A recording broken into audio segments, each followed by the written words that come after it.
Every time the ball drops, 2021 starts over again. And I'm the only one who remembers. My name is Julie Winters. I was born on December 13th, 1996. I should be 39 years old now. But I'm not. I'm 24. I've been 24 for 16 years. I can't grow older. I can't die. I've tried both. I was here before. You were here before. All of us were here before. But, somehow, nobody remembers. Nobody ever remembers. Only me. It's the same thing, every time.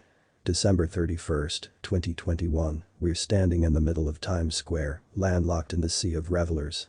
The ball drops. The countdown, 3, 2, 1, and the calendar turns to January 1st, 2021. Again. In December of 2020, my friends and I had planned to go to Times Square for New Year's Eve, just as we always do.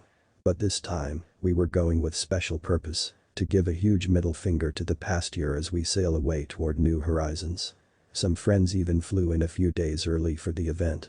When Prince and the Revolution said they were going to party like it's 1999, I think they had the right predictions, just the wrong year. But on December 30th, the police announced that, while they were still going to drop the ball, nobody would be allowed in Times Square on New Year's Eve.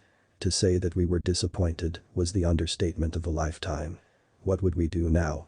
Sit home and watch a live stream of the ball drop after friends flew here from across the country? They could have stayed home and done that. No. This was not going to go down like that. We were not going to be denied our rite of passage out of this year.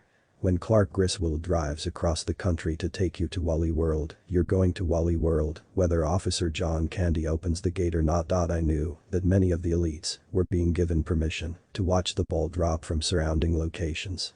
And police presence was going to be cut by 80%, which definitely worked in our favor. The plan was to approach from several blocks away, avoiding 8th Avenue and 42nd Street at all costs. We would gradually get closer while maintaining an aloof presence, as if we were simply on our way somewhere else, not trying to enter the square. With these covert measures, it began to feel like we were trying to avoid detection by occupying forces. It was close to midnight when we made our approach. We couldn't go in early, or we'd risk being pushed out of the area completely by the police before the ball dropped. Some random, nameless pop star finished a bland cover of a John Lennon song. The 30-second countdown began. When the countdown hit 15 seconds, we picked up our pace. 10 seconds, we started running. A cop saw us and yelled, "Stop. You can't be here." But it was too late. We were already there, less than a block away from the ball as it was landing, in perfect view. 3, 2, 1, came through the broadcast in my earbud as the cop was just yards away from us. Happy New Year. I don't remember anything after that. All I remember is that we were in front of 1 Broadway Avenue when midnight hit, and suddenly, it was 3 a.m., and we were back at my place in Queens. I didn't say anything about my missing memory to the others. And they didn't say anything to me. I wondered if the occupying forces had been keeping people away for reasons other than a virus. The next New Year's Eve, 2021, the same group of us met up, except for John. He couldn't make it this year. This time, the streets were full. Everything was back to normal. Or, so I thought. Everything was going as you'd expect.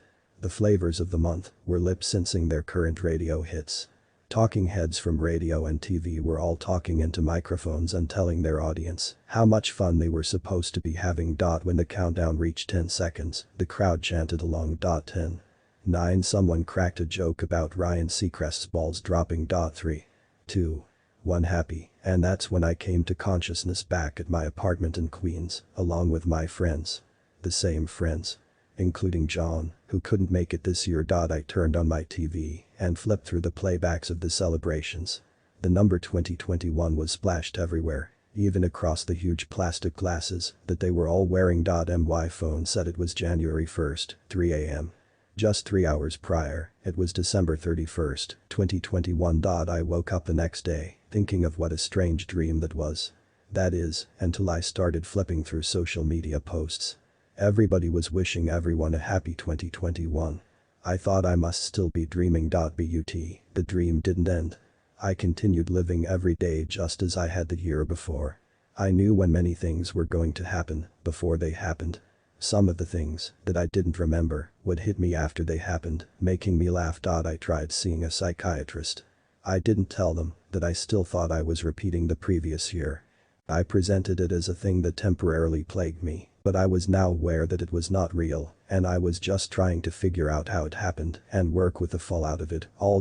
When the doc asked me if I still think I'm repeating the previous year, I hesitated before stumbling and saying no. I think he knew I was lying. My birthday came again on December 13th and I turned 25. Again as I had the year prior, before time reset. Again came New Year's Eve in Times Square. And again, at midnight, I woke at 3 a.m. in my apartment in Queens, celebrating January 1st, 2021, with the same friends. And it happened again. And again. I tried changing things over the year, thinking that I did something wrong and needed to fix it in order for time to finally continue moving forward.